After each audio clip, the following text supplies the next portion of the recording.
I don't have a job and only finished middle school, I told the panelists firmly. I won't let this older woman leech off me anymore. Pack your things and leave. We've been married a long time, so you should be grateful. So, you want a divorce? He asked in a high-pitched voice before storming off. Don't bother coming back. You're too dense to understand. Are you going to divorce me and marry my sister? We stared at each other in surprise. My name is Jane. I live with my husband Tim, who is 5 years younger than me. I'm in my late 50s. My younger sister introduced us, and we have 2 children who are now grown and have families of their own. At my age, I often reflect on my life. I've had many experiences, and while I'm thankful for my children, I'm not happy with my husband. He mocks my education, having only completed middle school. You wouldn't understand. Having only finished middle school, he always says during arguments. My husband is right. I only graduated from junior high school. I wanted to go to high school, but we were too poor back then. The internet wasn't common and our world was small. So I listened to my parents, graduated from junior high, and got a job. My younger sister, 5 years younger, went to college. I worked hard to support her through college because I didn't want her to struggle like I did. She excelled and went to a top university where my husband was also a student. He's proud of his education and often uses it in arguments. When we first met, he didn't show this side. I was very happy when we got married and had our first daughter. But over time, my happiness faded. Back then, many women quit their jobs after marriage, but he insisted I keep working full-time while managing the house and raising our child. When our first son was born, he quit his job, expecting me to handle all the household chores and childcare alone. I hoped he would support us financially, but he didn't. After 6 months of him being unemployed, I finally said, "It's time for you to find a job." "Who do you think you're talking to?" he replied. "You're the only one here. It's been 6 months. Are you going to stay unemployed? You think you can order me around? Not happening. Unlike you, who only finished junior high school, I'm more accomplished." "Good for you. So when are you planning to achieve your goals?" "If I want a job, I'll find one. And you don't get to decide what job I take. I have that choice." "All right then, go ahead and choose." "I can't. There's no job that interests me. He might have graduated from a top university and be good at studying, but he can't support our family. Without action, his fancy degree means nothing. Then at least contribute something to the family." "What kind of fool are you? It's absurd for me to do everything, isn't it? You're the one who had our children. You should appreciate that." I've stayed with this man for years because of our circumstances. In our generation, divorcing can lead to gossip and criticism, not just for the mother, but also for the children. I want to avoid that, but now that our kids are grown up, I think it might be time to end things with him. I'm nearing retirement age. Is it wise to consider divorce now? Just thinking about it makes my future seem brighter. Lately, I've been studying for my high school equivalency exam. With the kids grown, I have more time to focus on studying. I recently passed the exam, but I haven't told my husband. I know he would make fun of me if he knew. The other day, I got an acceptance letter. Soon after, my sister called me. "Hey, are you home?" "I'm on my way." "What's up?" "I'll explain when I get there." "All right, I'll be at the station. Unlock the door in 10 minutes. "Okay, see you soon." She hung up abruptly. 10 minutes later, my sister arrived. "What's wrong?" "How's your husband?" "We got divorced." "What?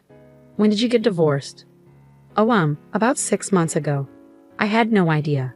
"I didn't tell you." "By the way, do you have a spare room at your place?" "No, we don't." "Yes, you do. The kids are all grown up now." "Well, we kept their rooms just in case they visit." "So the guest room is free?" "Yeah, it is." "I'll stay there then." "Okay. I'm moving in today." "Wait, isn't this sudden?" "No, it's fine. Tim said it's okay."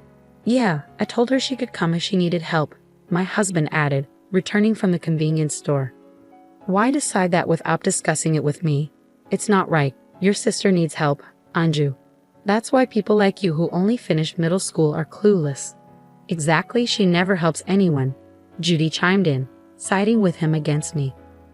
I knew she had always been like this. Despite my frustration, I did my best for her because she's family, but bitterness lingered. Eventually, I moved in with Judy, and I was the sole breadwinner while Judy and Tim did nothing all day. If you're going to stay here, at least pitch in. Why isn't Tim helping out or working? "Oh, Jen, you've been obsessed with money ever since middle school. Must have been tough." I was shocked. Soon after, I noticed Judy and Tim spending a lot of time together.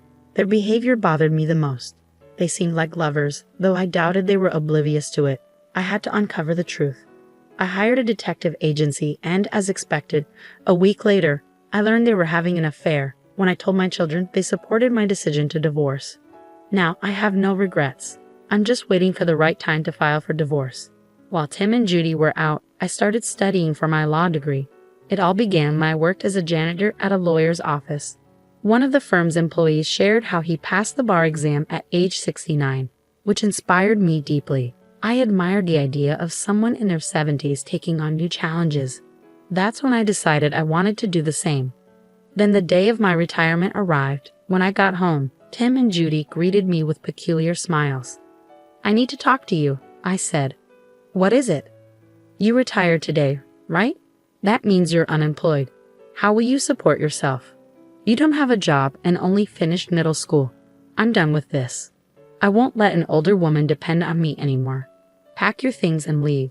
Be grateful we were married for so long." "So you want a divorce?" He left with a raised voice. "Don't bother coming back. You know what I mean. Should I spell it out for you? You're not smart enough to figure it out on your own. Are you planning to divorce me and marry Judy?"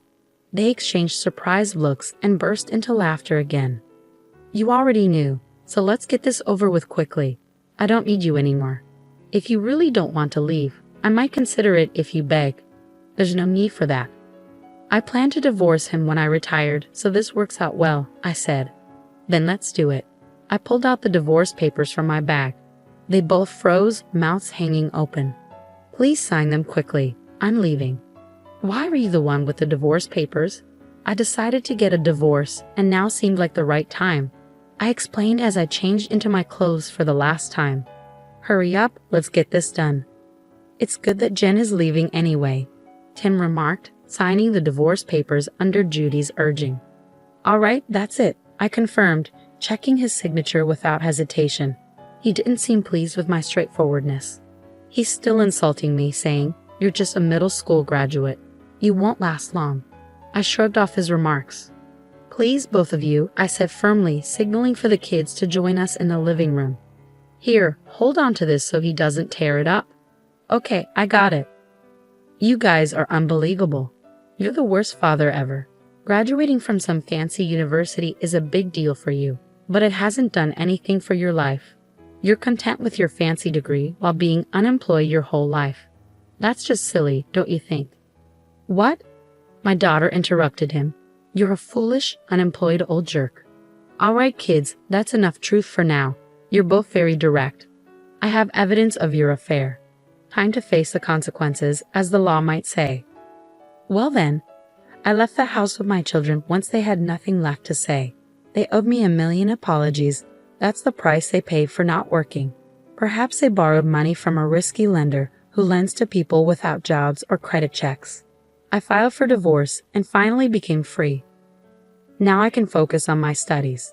I worked part-time as a cleaner and studied hard. Eventually, I got accepted into the law school of my dreams. After 4 years of studying, I graduated and passed the bar exam. Finally, I became the lawyer I always wanted to be. My children and their families threw me a little party. Life feels wonderful. But you know what? They were looking for me. How would I know? My ex-husband arrived at my new home tearful. "Your sister Judy doesn't work at all. We're broke." I tried to see the kids, but they won't talk to me. "Of course not, you fool. What did you expect? I told you I'd amount to something. All you had was a fancy college degree. It means nothing now. Don't belittle me. You're just trying to justify yourself. You never even finished middle school, for goodness sake." "Well, actually, I just passed the bar exam. Anyway, I'd be lowering myself to your level if I bragged about my education now. It's funny that you're now asking for money from someone you used to mock. Why do you live in such a nice place?" "Because of my job." "You work?" "Yeah, I do. I used to clean at a law firm." "You're a cleaner?" "Yeah, I am. I clean my own office." "Your office? What? What's the problem?" I kept the chain on the door and opened it. "Here." I showed my ex-husband my lawyer's badge. He froze. "You know, If you keep bothering me like this, I'll fight you in court. You can't keep intruding into my life. I said that and closed the door firmly. After that, my ex-husband never bothered me again. Judy tried once, but I told her the same thing, and she stopped coming around too. Those two, relying only on their education, will likely continue to struggle without putting in any effort. That's their path now. If you keep pushing forward in life, anything is possible. Jen is a hardworking person deserving of respect. That's why her children fully support her. I wish Jen a fulfilling life. Thank you for watching until the end. Please subscribe to our channel if you enjoyed it. See you in the next video.